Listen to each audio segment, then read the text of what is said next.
September 1944. East Prussia. General Jodl stands frozen in the operations room.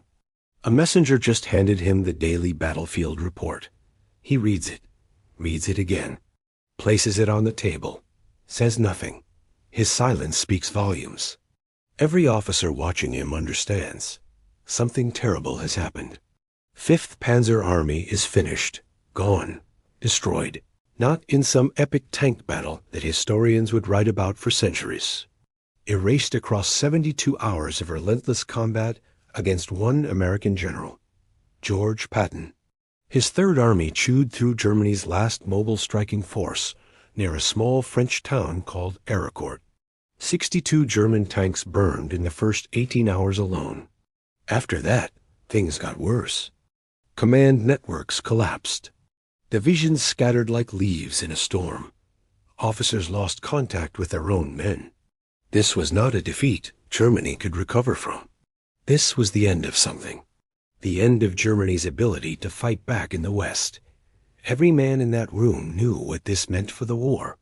The counterattacks Germany had been planning? Finished. The reserves they had been saving for the perfect moment? Gone. The armies waiting behind the front lines for decisive action? They no longer existed. Hitler's generals had just watched their final card get torn to pieces. Patton destroyed it before they could even play it properly.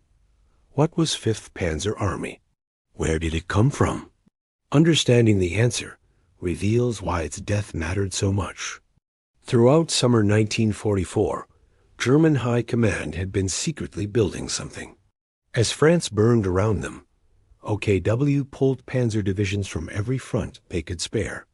They took shattered units and rebuilt them from scratch. Every new tank coming off German production lines went into this project.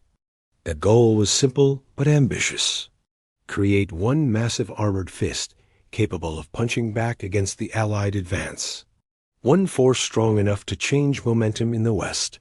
By September's first week, they had assembled roughly 150 operational tanks, the newest Panthers, the fearsome Tigers. Infantry and artillery supported these armored beasts. For 1944 standards, when Germany was bleeding from every wound, this represented serious military power. But here is the critical part. This was everything. Absolutely everything Germany could send west. The Eastern Front was a meat grinder, consuming entire divisions monthly. Italy was considered secondary.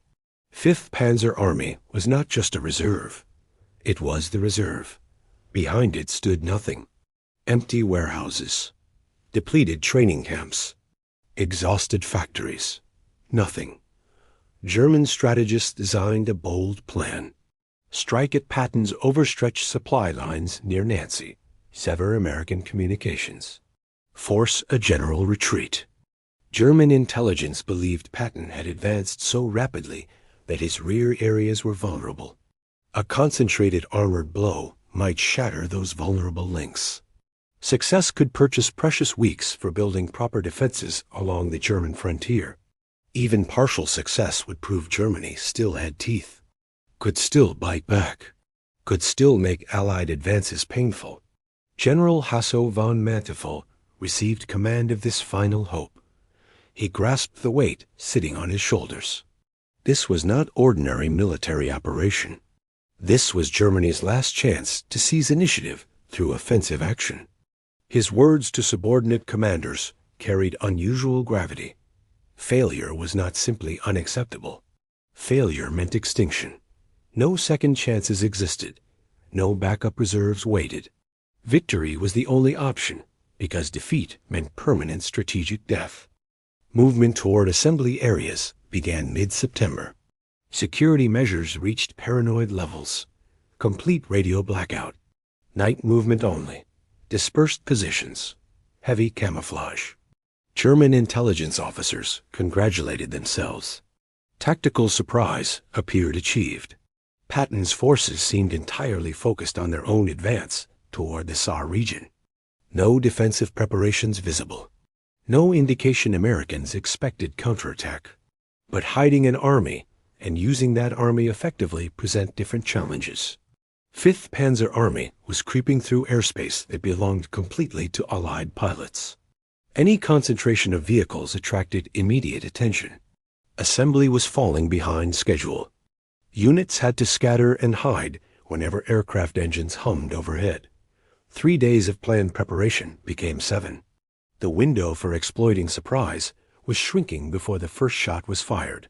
Doubts crept into German headquarters. Frontline reports suggested American positions were stronger than expected. Patton's supply situation, which analysts had assessed as critically weak, appeared surprisingly robust. Some commanders whispered privately. Was 5th Panzer Army actually strong enough, even under ideal conditions? Could this force truly achieve its objectives? But whispers changed nothing. The operation moved forward. What alternative existed? None. September 19th. Dawn breaks over Arracourt. Germany's final western offensive begins. First reports trickling back to OKW carry careful optimism. German tanks penetrated some forward American positions. Surprise partially achieved. Resistance present, but not overwhelming. Perhaps this might work after all. Perhaps the months of preparation would pay off. Noon arrives. Everything changes. Report tone transforms completely. Americans are responding with terrifying speed. Tank destroyer battalions are hitting German armor at extreme ranges with deadly accuracy. American artillery lands with precision, suggesting excellent spotters and communication. Worst of all, Allied aircraft are filling the sky despite weather conditions German meteorologists swore would keep them grounded. The tactical picture darkens rapidly through afternoon hours. Panzer companies that charge forward confidently at sunrise are burning wreckage by sunset. Sherman tanks materialize in numbers far exceeding German intelligence estimates. They pour through every gap in German formations. This is not an attack stalling against stubborn defense. This is systematic dismemberment. Someone on the American side anticipated this assault, prepared specifically to counter it. And that preparation is working with brutal efficiency. Communication networks begin failing. Division commanders cannot reach all their units. Corps headquarters receives contradictory information. Which positions are still held? Which were abandoned? Nobody can say with certainty. Radio traffic explodes as desperate units beg for clarification, reinforcement, permission to withdraw. The system designed for coordination is overloading at precisely the moment coordination matters most. Nightfall brings devastating assessment. 1/3 of 5th Panzer Army's tanks are gone, destroyed in single day. Multiple battalions are cut off and surrounded. The breakthrough that was supposed to enable exploitation never materialized. Von Manteuffel radios urgent message. Continuing this offensive will result in total destruction. Request permission to shift to defensive posture. The atmosphere at OKW turns funereal. Officers present at evening briefings later described the scene. Months of hoarding tanks. Months of rebuilding divisions. Months of careful preparation. All of it accomplished nothing except revealing Germany's remaining armored strength to destruction. Jodl delivers assessment to Hitler. The counteroffensive has failed. Losses are unsustainable. Only 2 options remain. Authorize immediate retreat and save whatever survives. Or continue attacking and lose everything. Germany's last strategic reserve is evaporating before their eyes. Nothing exists to replace it. September 20th and 21st complete the destruction. What happens is not merely defeat. It is organizational death witnessed in real time. Third Army does not simply defend. Patton launches immediate counterstrokes, exploiting every German weakness. Tank formations assembled over months are eliminated in hours. The operation transforms. Failed offensive becomes desperate defense, becomes complete collapse. Reports flowing into OKW document the dying. Division commanders have lost contact with half their forces. Tank strength that was 153 days ago is now below 40. Infantry divisions are scattered and broken. Supply convoys are being destroyed or fleeing before reaching anyone who needs them.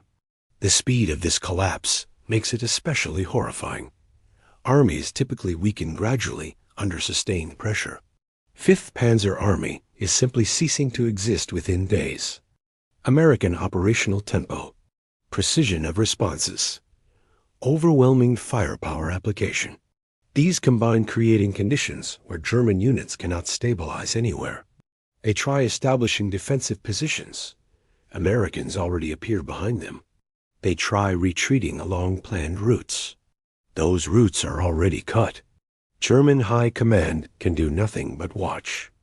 No reinforcements exist. No rescue is possible. Eastern Front cannot spare anyone. Other western sectors have nothing to send. 5th Panzer Army is dying. And with it dies Germany's ability to wage mobile warfare in the West. Von Manteufel's final report confirms the worst. 5th Panzer Army no longer exists as coherent fighting force. Scattered remnants continue fleeing or fighting isolated engagements. But the organized formation, capable of coordinated military operations, is dead. Over 100 tanks destroyed. Thousands of soldiers killed, wounded, captured. Survivors streaming eastward in complete disorder. No longer under any effective command. The psychological blow to German leadership cuts deep. This is not tactical setback requiring adjustment. This is the moment when Germany's strategic position becomes militarily irretrievable. No mobile reserves remain. No offensive capability survives. Germany can only defend fixed positions and watch those positions get systematically destroyed. The war in the West has fundamentally changed. Everyone at OKW knows this change cannot be reversed. What did this mean strategically? German planners understood immediately, even while Hitler refused accepting reality. Germany's entire Western defense depended on mobile reserves that could counterattack Allied breakthroughs, could threaten Allied flanks, could force caution in Allied planning. Those reserves just died at Arracourt. The entire strategic framework dies with them. OKW staff begins preparing assessments of Germany's new situation. The documents make painful reading. Allied forces can now advance knowing no serious counteroffensive threatens them. German troops can defend specific positions, but cannot prevent eventual breakthrough. When Allies punch through defensive lines, nothing exists to restore them. The front will collapse sector by sector, unstoppable, irreversible. Rebuilding 5th Panzer Army is impossible. Tank factories are declining under Allied bombing. Trained crews are dying faster than replacements can be trained. The industrial and training capacity for creating new Panzer Army has ceased existing. What Arracourt killed cannot be resurrected. The loss is permanent. Senior commanders begin speaking privately in ways that would have been unthinkable months earlier. The Western War cannot be won militarily, without mobile reserves, without any path to creating new ones. Germany can only delay inevitable defeat. The question is no longer whether Allies will reach German soil. The question is when, and how much additional suffering will occur before the unavoidable end. These are not cowardly opinions. These are honest military assessments from professional soldiers who understand what resources remain. Hitler's response to these assessments is rejecting them completely. He demands new offensives using forces that exist only on paper. He insists that willpower compensates for missing tanks.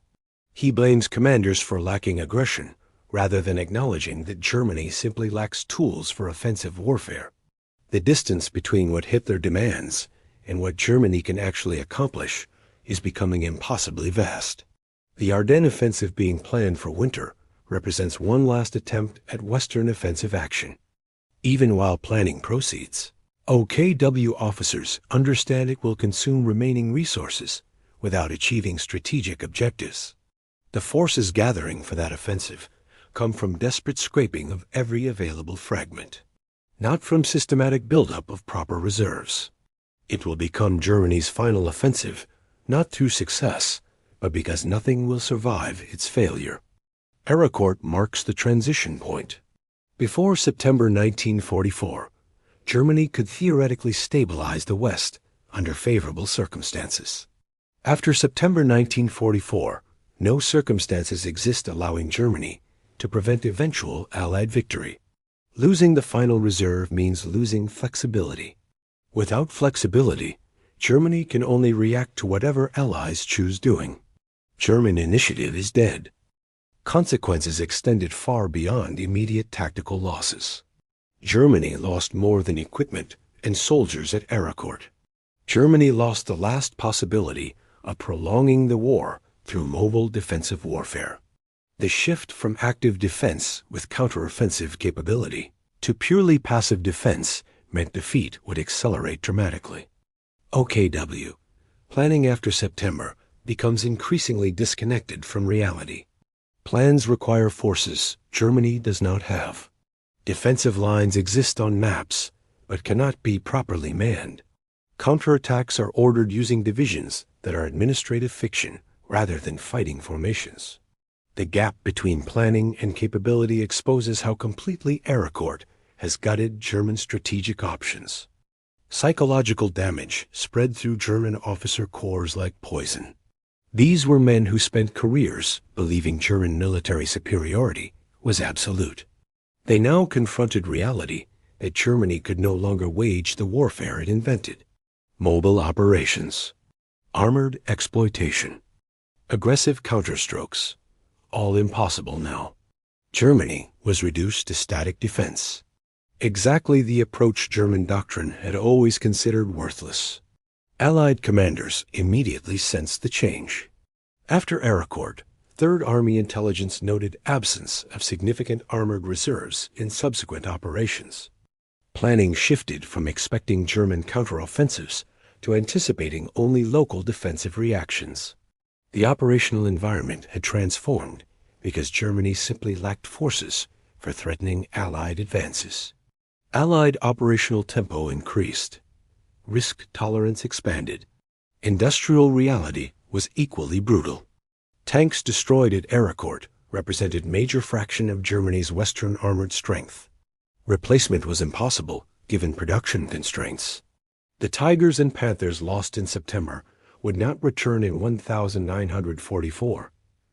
Germany as armored strength would only decline throughout remaining war months. Historians examining German defeat recognize Arracourt as one of the decisive moments when military situation became irretrievable. Other battles were larger, more forces involved. But few single engagements so completely eliminated German capacity for influencing the war through military means. After Arracourt, Germany could fight, could defend, could inflict casualties, but Germany could not win, could not stabilize anything, could not force the kind of stalemate that might create negotiating opportunities. What did German high command actually say when Patton destroyed their last army? Publicly, very little. Official communications spoke of determined resistance and confident defense. But privately? Internal reports? Conversations among senior officers? All reflected the same devastating understanding. Germany had thrown its final reserve into an offensive that catastrophically failed. Nothing remained behind it. No more mobile armies. No more strategic flexibility. The Western War was lost at Arracourt. Fighting would continue 8 more months. But everyone at OKW understood the truth that September day, even if Hitler would never admit it. The moment those reports arrived documenting 5th Panzer Army's death was the moment they knew. Germany would lose the West, not from lacking courage, not from lacking will, from having nothing left that could meaningfully change what was coming.